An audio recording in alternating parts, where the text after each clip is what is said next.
listened to people try to say that like 4 times recently, and I'm like, maybe that's just me. And I should just change the bio so no one has to do that. Hi, welcome, and thank you, or thank you for welcoming me. I'm assuming most folks here are part of the writing program. I just have to say, this place is amazing. You are like, this is an amazing miracle. I'm so thrilled that you have this space. It's really incredible. So I thought I would read, and I didn't seem to bring it with me. I would read the piece from the magazine, and then, because I was given more time than that, I thought I would read a couple of other pieces that are also part of the manuscript that's forthcoming. These are all like sort of a series of long poems that are in it. So I will read a new order of, and then a couple of pieces that I'll tell you about later, and I don't know. Throw stuff at me, whatever you need to do. Okay, so a new order of, and this, it's probably fairly obvious since you're all in the practice of writing. I use the nomenclature of this classification system, which I love just systems of classification and naming them. It's fascinating. So that was sort of the inspiration for this piece. And the first one is domain. Lanky and feathered, buzzard attempted to gather firelight. Some animals said bear had it. Others said fire was a dream that hadn't yet been dreamed. To call it yours, to call anything proprietary, what it means to be sentient, to be afraid.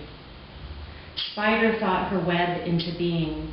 She held the light of the moon, but she too craved fire. Elaborate in her arrangement of limbs, she set off to the amber horizon. The other animals nodded at her bravery, their eyes following her into the periphery. All biological systems are porous, dependent on some kind of exchange. When Spider brought back fire, her once black back pulsed with a new orange light. Physics has its own explanation for things. For them there is neither buzzard nor spider, but always there is fire. Without it there would be no alchemy, no chemistry, no way to alter the elemental states of being. Imagine that the world is in fact cleaved, a split in Spider's back. Beneath the red glow is a viscous fluid. Swim into it. It is amniotic. Breathe through the porous cells of your skin.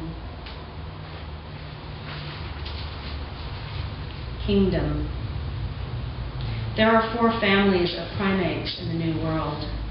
Scientists believe that Flatterini migrated across the Atlantic Ocean to the South America some 40 million years ago on a raft of mangroves. New World monkeys differ from Old World monkeys primarily in the nose and teeth. Flatterini is flat-nosed with 12 premolars instead of 8. They were formed after months of eating only the bark of the mango raft. Even now, Flatterini sometimes hangs from the limbs of trees by her teeth. But it is the prehensile tail, that most wondrous limb, that makes the New World primates so strange to behold. Up there in the tree, she is beckoning you with a flick of her tail. It is as strong as your arm, but more supple, the surface soft with fur. If you could, you would swing yourself up to her. You are the same order, but a different family. You lack the arboreal. She is preternaturally flirtatious. This should serve as a warning to you, but you are entranced by the movement of her furred appendage. Come, she says, and somehow without limb or flight, you do. Phylum. The Americas span 8% of the Earth's surface. Everywhere there is water. You are all wetness, some tearing of. This is only a phenomenon of the body. Your mind has left you utterly alone. What it is to be sentient and not sapient, to hold oneself subjectively but lack apperception, that tingling sensation at the back of your spine. In desperation, South America broke free of the supercontinent Gondwandaland. Then came the volcanoes, the endless erosion. An entire world was formed. When you let her inside of you, you became isthmus, this fingering of. Later she would dredge you, make a canal of your intestines, sail clear through. Amerigo Vespucci renamed himself after Amerique, a merchant who financed explorations across the oceanic expanse, to be closer to the continents, to be of and from, to be with her and forget everything else, to hold her and name this geography as your own. The Americas are rimmed with mountains. Between lay vast plains. In the north, there are Protestants everywhere. Even the immense river basin cannot wash the land free of them. What has been sacrificed still bleeds in the mountainside. The rest is leached white, a blanketing or blizzard of this hunger of the new world. Class. There are many means of differentiation, to order yourself according to sort, then judge. Taxonomy is a hierarchical arrangement. You learned this early, but you somehow misunderstood hierarchy's relationship to gender. Who could imagine that the parameters of girlhood could be so narrow? This is a problem of being. Some make a study of it, others fuck their way through. The knowledge of how is always more fun than the knowledge of why. In either case, the nomenclature differs, but the effect is the same.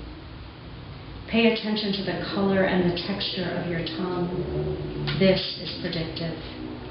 It is diagnostic. In the center strip is a narrow groove. Many have been caught in it. Sometimes your mouth is too full to chew. This is how you learn the limits of your heart. When she follows the curve of you, there is always both slippage in some wooded place, what the birds hatch the sky into. You call yourself wing of feathering, but cannot navigate the wind.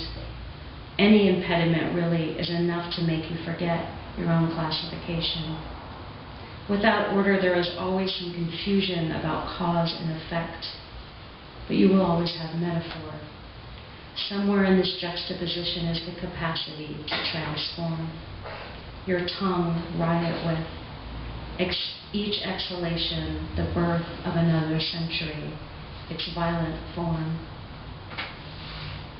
So that was the piece in the magazine, and thank you all for taking it and publishing it, and I was really pleased to see it. It's a piece I wrote a long time ago, actually, and sort of never manifest anywhere into the world, and it's part of this book that's coming out, which is great.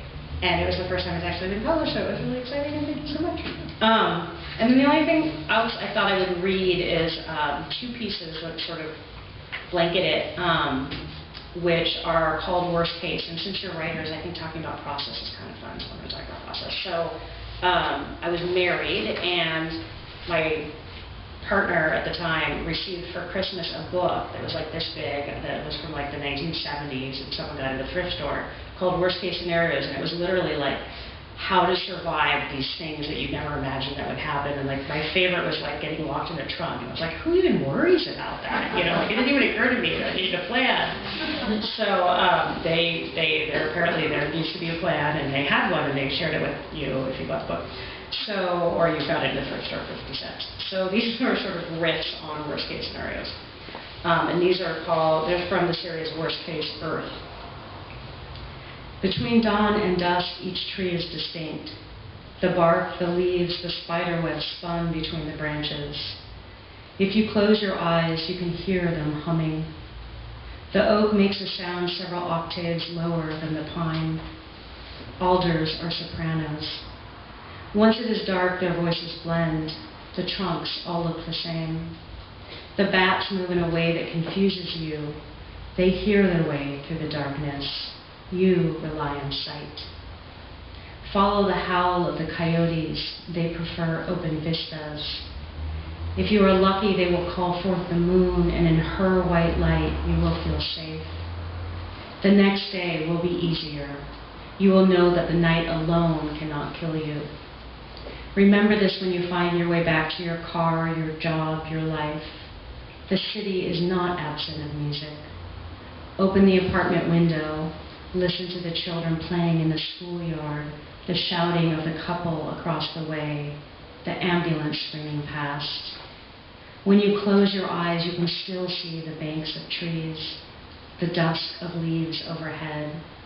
Sing to them a human song. They too are animate and far from home. And the last piece I'll read,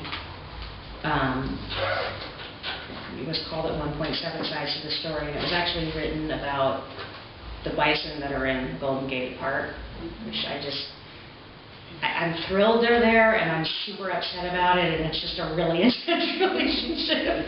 I had a friend who called me, she was like, I was just with the bison. I don't know, man, it's not going well. So anyway, the bison. There are 7 bison remaining in California.